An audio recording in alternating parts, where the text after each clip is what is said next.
If you've tried dieting, fasting, cardio, and discipline and still haven't lost the weight, it's not because you're lazy, it's because no one has ever explained weight loss to you in a way that actually makes sense. I used to weigh over 350 pounds. Everything I'm about to say comes from experience, not theory. So I spent my entire life being overweight, and like most people, I thought weight loss was all about motivation. I thought one day I'd just wake up and want it bad enough, so I tried everything from doing insane amounts of cardio, starving myself, eating clean, cutting carbs, and every single time I failed. What finally changed my life wasn't a workout plan or a diet, it was just understanding the rules. The biggest lie in the fitness industry is that weight loss is complicated. It's not. What's complicated is the noise. People argue all day about fasting, keto, carnivore, vegan, but none of those diets matter if you don't understand how fat loss actually works. So let me break it down super simply and show you the rules that actually matter. Rule number 1, calories are all that matters when it comes to fat loss. Fat loss is controlled by calories. Your body is an energy system. So if you consistently eat more energy, aka calories, than you burn a day, you will gain weight. And if you eat less, you will lose weight. That's not my opinion. That's just simple biology. You can eat healthy foods and still gain weight. You can eat junk food and still lose weight. Food quality matters for health. Calories decide fat loss. And why most people fail is because they always underestimate how much they eat and they overestimate how much they burn. They say, oh, I barely eat anything, but they don't track anything. And then the scale doesn't move and then they blame themselves. Nothing is wrong with you. The system is just broken. Now, rule number 2. Hunger and protein. Let's talk about hunger because this is where most diets fail. If you're just starving all the time, you're not weak. Your plan just sucks. With all due respect, now, you should always be prioritizing protein. Protein keeps you full, helps curb cravings, builds muscle, and just makes the calorie deficit way more survivable. Once I started prioritizing protein, dieting stopped feeling like a punishment. Now, rule number 3, sustainability. I didn't lose weight fast. I lost weight consistently. You see, the problem with doing it too fast is it works short term, but it does not work long term because they rely on motivation, and motivation always runs out. If your plan requires motivation, you already lost. Now, here's the part nobody talks about.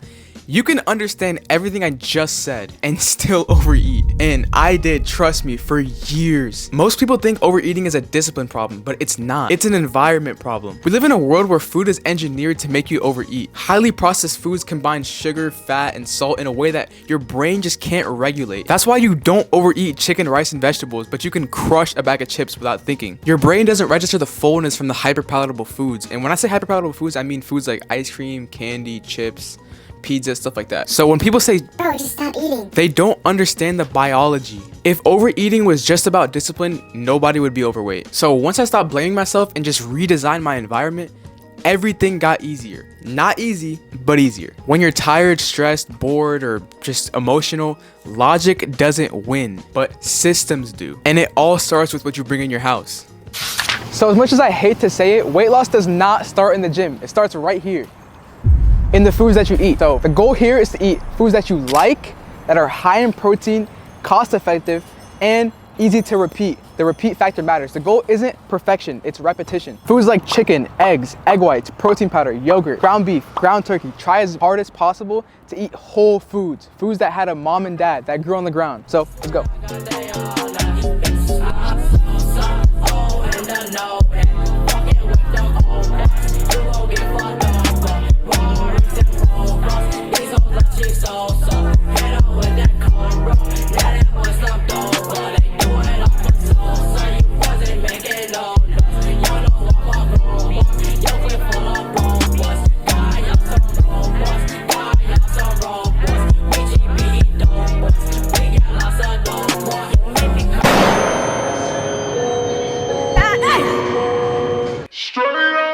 Now, pro tip, everything that you buy, flip it to the back. Read the macros, read the ingredients, so you can just have a good idea of what you actually are putting into your body and a rough estimate of your total intake. Little habits like these help a lot long term. Also, stop trying to make dieting harder than it needs to be. Stuff like 0 sugar sauces, low calorie seasonings, diet soda. People think dieting is all about suffering. It's not. It's about being smarter about your food choices. Stuff like this can help you enjoy your food without burning your calories. If it helps you stay consistent, it's not cheating.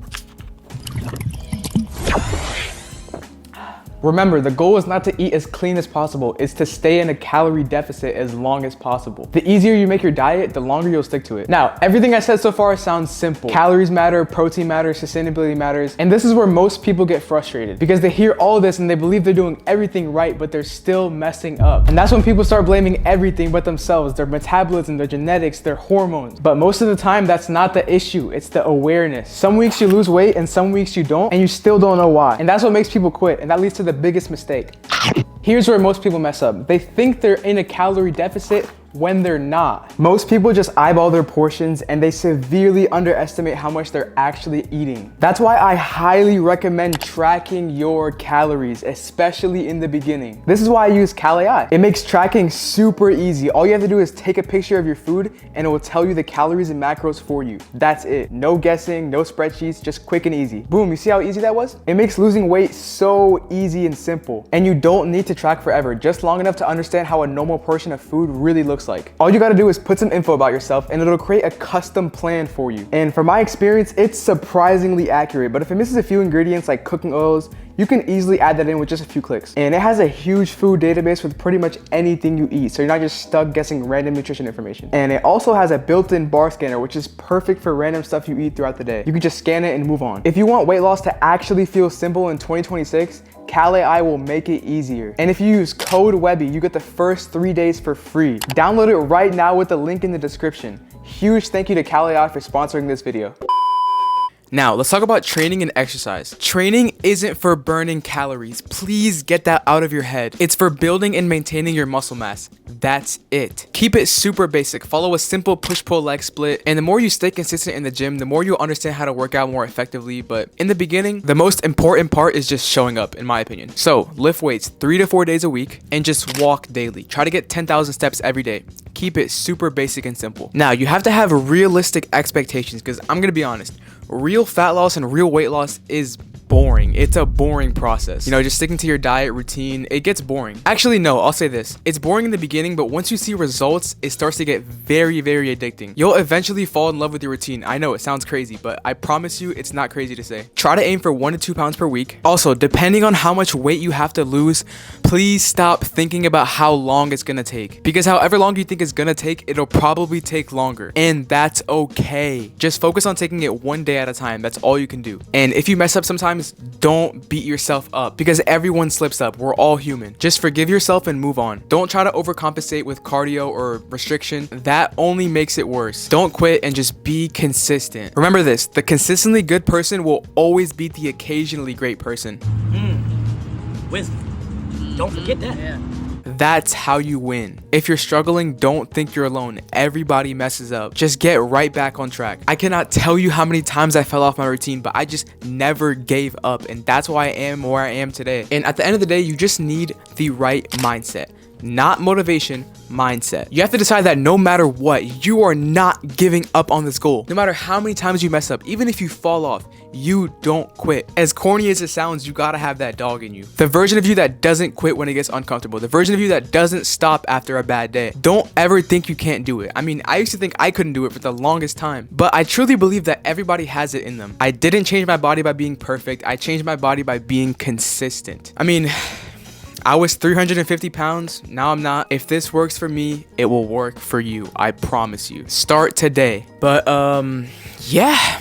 That's all I gotta say. I hope you learned something from this video. Bro, call me Professor Coach Webb. By the way, I just gave all y'all this ball knowledge. But nah, I hope we all crush our fitness goals in 2026 because it's not as hard as you think as long as you have the right mindset. DM me on Instagram if you have any more questions or just comment down below. I'll try my best to read every single comment. Also, I've been working on something behind the scenes for the past few months and I genuinely believe it'll help so many of you on your fitness journey and just change the way you approach fitness in 2026 if you're actually serious about it. But before I launch it publicly, I want your input. I'm giving early access to the first 50 people who fill out the form down below in the description. And of course, everyone else will get access to it when it officially launches. But